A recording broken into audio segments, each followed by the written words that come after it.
Oi pessoal, sejam muito bem-vindos ao canal Saúde Orientada. Hoje vamos bater um papo crucial sobre o pré-diabetes, algo que pode ser muito mais relevante para você do que imagina. Prepare-se, porque a maioria das pessoas com pré-diabetes sequer sabe que está nessa situação. E o diabetes tipo 2 não é brincadeira. É um dos maiores vilões quando falamos de doenças cardiovasculares, derrames, câncer e até demência. E o cenário no Brasil é alarmante. Temos cerca de 14 milhões de pessoas com diabetes tipo 2 e globalmente são impressionantes 540 milhões de pessoas lidando com essa condição. Agora vamos aos números que fazem o coração bater mais forte. 70% dos que têm pré-diabetes vão evoluir para diabetes tipo 2 em uma década. Se fizermos a conta para o Brasil, estamos falando de algo em torno de 10 milhões de pessoas com risco de se tornarem diabéticas. A questão é, quantos já têm pré-diabetes? Se usarmos a mesma proporção, estamos falando de aproximadamente 160 milhões de pessoas no mundo. E entre esses, há um grupo ainda maior, cerca de 4 bilhões de pessoas que já começam a ter problemas metabólicos. Você pode estar pensando, e quanto custa tudo isso? O custo total dos cuidados com a diabetes é de aproximadamente 100 bilhões de reais no Brasil. Isso é apenas uma parte do grande quebra-cabeça da saúde. Se o diabetes é responsável por muitas outras doenças graves, o custo total para o sistema de saúde pode ser muito maior. No mundo todo, é um verdadeiro monumento financeiro de cerca de 5 trilhões de dólares. Então, fica a reflexão. Estamos falando de um problema que não só afeta a saúde, mas também pesa muito no bolso. E a melhor maneira de enfrentar isso? Conhecimento e ação. Precisamos entender o que são pré-diabetes e diabetes de uma forma mais clara e direta. Essencialmente, estamos falando de resistência à insulina.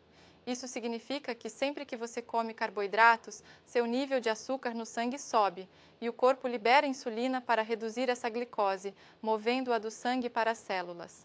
Quando tudo funciona bem, está tudo ótimo, mas se abusarmos desse sistema, ele pode se sobrecarregar e quebrar, tornando-nos intolerantes aos carboidratos. É aí que entram o pré-diabetes e o diabetes tipo 2. Essas condições não são como um interruptor que liga e desliga. Elas acontecem ao longo de um espectro. Usamos a hemoglobina A1C para medir isso, que é uma média de 3 meses dos níveis de glicose no sangue. Se você é muito sensível à insulina e seu corpo lida bem com os carboidratos, sua A1C será de 5,3 ou menos, o que é ótimo. Mas, se sua sensibilidade à insulina diminuir, mesmo um pouco, sua A1C pode subir para 5,5, indicando que você está se movendo ao longo desse espectro. Se essa tendência continuar, uma A1C de 5,7 é considerada pré-diabetes e 6,5 é diabetes tipo 2. O problema é que essas mudanças são graduais e muitas vezes não percebemos a gravidade da situação até que seja tarde demais. Focar apenas na glicose no sangue não mostra o quadro completo.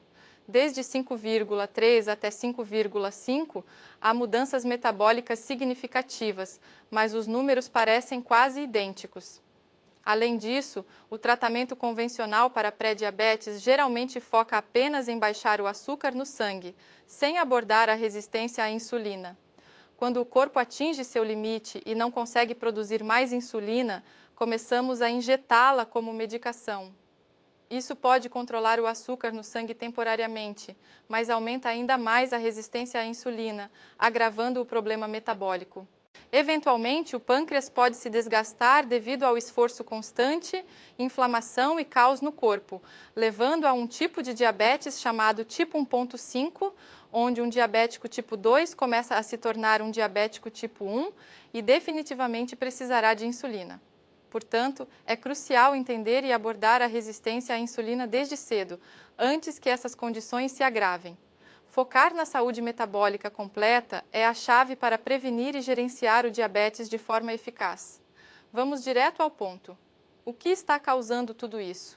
Existem algumas respostas óbvias, mas vou listar 10 coisas rapidamente para que você comece a identificar padrões. A mais evidente é o consumo excessivo de carboidratos. Mas atenção, nem todos os carboidratos são iguais. O açúcar e a frutose são os piores vilões, pois, assim como o álcool, a frutose só pode ser processada pelo fígado. Sempre que comemos açúcar, há uma grande chance de sobrecarregar o fígado. Além disso, temos os alimentos com alto índice glicêmico, aqueles que aumentam o açúcar no sangue rapidamente. Estes são principalmente alimentos processados, ricos em farinha branca e açúcar. Também há alimentos ricos em amido, como batatas e arroz. Estes podem ser aceitáveis dependendo da sua saúde metabólica. O açúcar é ruim para todos, mas alimentos ricos em amido são problemáticos apenas se você já tiver uma resistência significativa à insulina. Se você for metabolicamente saudável, comer alimentos integrais e evitar açúcar e alimentos de alto índice glicêmico, provavelmente poderá consumir bastante amido sem problemas. O segundo ponto é a gordura no fígado, que causa resistência à insulina porque interfere na capacidade da insulina de regular o açúcar no sangue. O fígado é como o centro de comando metabólico do corpo. Ele define o tom para muitas funções. O excesso de açúcar é a principal causa de fígado gorduroso. Antigamente, o excesso de álcool era o maior culpado, mas hoje em dia a frutose é a grande vilã. A frutose e o açúcar são ainda piores que o álcool para o fígado, apesar de o álcool ser mais destrutivo. Não consumimos tanto álcool quanto açúcar. O álcool tem certas limitações, você não pode beber muito antes de desmaiar. Mas o açúcar, por outro lado, não tem essas limitações e o oferecemos até para bebês, crianças pequenas e adolescentes. Além disso, o excesso de comida pode causar fígado gorduroso. É como se estivéssemos enchendo nosso corpo de comida e isso acaba no fígado. No entanto, é difícil comer demais sem consumir muito açúcar e alimentos processados, pois estes aumentam a insulina, os desejos, a fome e o apetite. O terceiro fator é o estresse crônico. Quando estamos constantemente estressados, nossos níveis de cortisol disparam. O cortisol tem uma função específica, aumentar o açúcar no sangue, e quando isso acontece, os níveis de insulina também aumentam, levando à resistência à insulina. Além disso, o cortisol eleva a inflamação, aquela inflamação crônica de baixo grau que ocorre devido ao estresse constante, e prejudica o sono, porque suprime a melatonina, o hormônio do sono. O estresse e o cortisol também aumentam nossos desejos por comida. O propósito do cortisol é nos colocar em um estado de luta ou fuga, procurando combustível de emergência, a glicose no sangue. Parte dessa glicose vem do fígado, que aumenta a produção de glicose através da gliconeogênese, mas a maneira mais rápida de obter esse combustível é comer algo açucarado. É por isso que, quando estamos estressados, é muito mais difícil resistir à tentação de comprar besteiras nas máquinas de venda automática. O quarto fator é a inflamação. Ela atrapalha as vias de sinalização da insulina, dificultando a regulação do açúcar no sangue. Um grande vilão aqui são os óleos de sementes processadas, que contribuem para a inflamação por serem altamente oxidados. Estou falando de todos aqueles óleos vendidos como vegetais nas lojas. Óleo de soja, óleo de canola, óleo de milho, óleo de cártamo e por aí vai. Esses óleos passam por um processamento intenso, envolvendo altas temperaturas, alta pressão e muitos produtos químicos, o que causa muita oxidação e danos. Quando mencionamos óleos vegetais ou de plantas, não estamos incluindo óleo de oliva, óleo de coco ou óleo de abacate, porque esses são processados com muito menos intervenção, mantendo-se mais próximos de seu estado natural. Outras fontes de inflamação incluem alimentos processados, estresse crônico, falta de exercício, disbiose, um desequilíbrio na flora intestinal e toxinas ambientais. É interessante notar como muitos desses fatores aparecem repetidamente em diferentes listas, mostrando a enorme sobreposição e como um problema pode influenciar o outro. O quinto ponto é a sinalização do microbioma, um campo fascinante onde estamos descobrindo o quanto o nosso microbioma influencia o comportamento do nosso corpo, nossa fome, desejos e até nosso humor. A sinalização do microbioma refere-se à forma como essas pequenas criaturas comunicam-se com o nosso corpo, enviando sinais que podem influenciar desde o nosso metabolismo até o nosso sistema imunológico. Imagine que o microbioma age como uma espécie de central de controle invisível, emitindo instruções que moldam aspectos importantes do nosso funcionamento diário. Por exemplo, estudos recentes sugerem que a composição do microbioma pode influenciar nossa fome e nossos desejos alimentares. Certas bactérias podem produzir substâncias que interagem com o sistema nervoso e o cérebro, fazendo com que sintamos mais ou menos vontade de comer determinados alimentos. Isso pode explicar, em parte, por que algumas pessoas têm desejos mais intensos por açúcar ou gordura. Além disso, o microbioma também tem sido associado ao humor e à saúde mental. A conexão entre o intestino e o cérebro, chamada de eixo intestino-cérebro, é um canal de comunicação bidirecional, onde substâncias produzidas pelas bactérias intestinais podem influenciar neurotransmissores como a serotonina, que regula o humor. Alterações no microbioma podem estar relacionadas a condições como ansiedade, depressão e até distúrbios alimentares. Número 6. O estilo de vida sedentário. Passar o dia todo sentado não faz bem a ninguém e pode levar à resistência à insulina. A solução? Mexa-se. O exercício traz uma série de benefícios.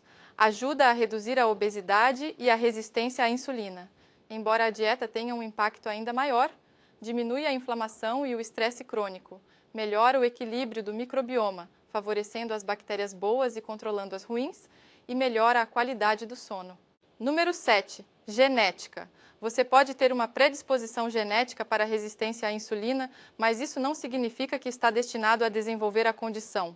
A genética é apenas uma parte da história. O importante é a epigenética, como seus genes se expressam. Seu estilo de vida tem um grande impacto em como seus genes se manifestam. Número 8. Envelhecimento. Com o passar dos anos, a resistência à insulina tende a aumentar. Embora não possamos controlar o envelhecimento cronológico, podemos influenciar nossa idade biológica através do estilo de vida. A maneira como envelhecemos está diretamente ligada à nossa epigenética. Número 9. Qualidade do sono. Uma noite mal dormida pode elevar os níveis de cortisol ao acordar, aumentando o estresse, a inflamação, o açúcar no sangue, a insulina e os desejos por comida. Dormir bem é crucial para manter esses fatores sob controle. Número 10. Medicamentos. Alguns remédios podem causar resistência à insulina e ganho de peso, como corticosteroides, formas sintéticas de cortisol, antipsicóticos, beta-bloqueadores, usados para pressão alta, diuréticos tiazídicos, também para pressão alta, estatinas e contraceptivos hormonais. Até mesmo a própria insulina, quando usada em excesso, pode levar à resistência à insulina. Se você já tem resistência à insulina e seu corpo não pode produzir mais, o tratamento geralmente envolve insulina adicional, o que pode complicar ainda mais a situação. Vamos falar sobre o que você pode fazer para mudar isso. Primeiro, é essencial medir sua linha de base. Faça exames de sangue para avaliar sua insulina, marcadores de inflamação e riscos cardiovasculares.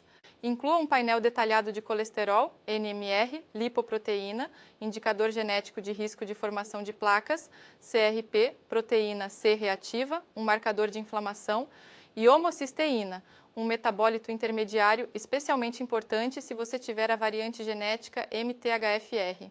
Se você já tentou de tudo, dietas com alimentos integrais, jejum intermitente, diferentes abordagens alimentares, e ainda assim seu corpo não responde, é hora de investigar mais a fundo as causas. Aqui entra a análise do seu microbioma. Outra dica valiosa é medir suas proporções de ácidos graxos ômega 3 e ômega 6. Isso pode ajudar a criar um plano alimentar específico e eficaz. Se isso não for possível, ainda há várias ações que você pode tomar. Exercite-se regularmente, pratique técnicas de relaxamento e gerenciamento do estresse, como meditação e exercícios de respiração, e consuma alimentos de verdade. Corte os alimentos processados, o açúcar e a farinha branca da sua dieta. Uma das principais causas da resistência à insulina é justamente o consumo desses alimentos. Tente fazer, no máximo, 3 refeições por dia. Muitas pessoas acham que precisam de 3 refeições e 3 lanches, mas o corpo não funciona assim. Seu corpo sabe como gerar energia a partir dos alimentos que você come. Você não precisa de lanches constantes. Se você tem alta resistência à insulina, considere fazer uma refeição por dia, para aumentar a capacidade do seu corpo de queimar gordura. Se você está apenas mantendo ou revertendo um leve desequilíbrio, 2 a 3 refeições são suficientes. Reduza a ingestão de carboidratos para níveis baixos a moderados. Ao cortar alimentos processados, você provavelmente já reduziu sua ingestão de carboidratos significativamente. Se você é diabético ou tem alta resistência à insulina, considere uma dieta baixa em carboidratos ou até cetogênica, focando em folhas verdes e vegetais não amiláceos. Consuma proteínas de qualidade, sejam de origem vegetal ou animal. Proteínas de carne alimentada com grama, peixes selvagens e frango caipira são ótimas escolhas. Complete suas calorias com gorduras naturais. Não tenha medo das gorduras, mas evite óleos comerciais. Gorduras de carne alimentada com grama, peixes selvagens, nozes, sementes, azeite extra virgem e óleo de abacate são opções excelentes. Variedade é a chave. Diferentes alimentos oferecem diferentes nutrientes e propriedades. Coma uma ampla variedade de folhas verdes e vegetais não amiláceos. Experimente novos vegetais e seu corpo agradecerá.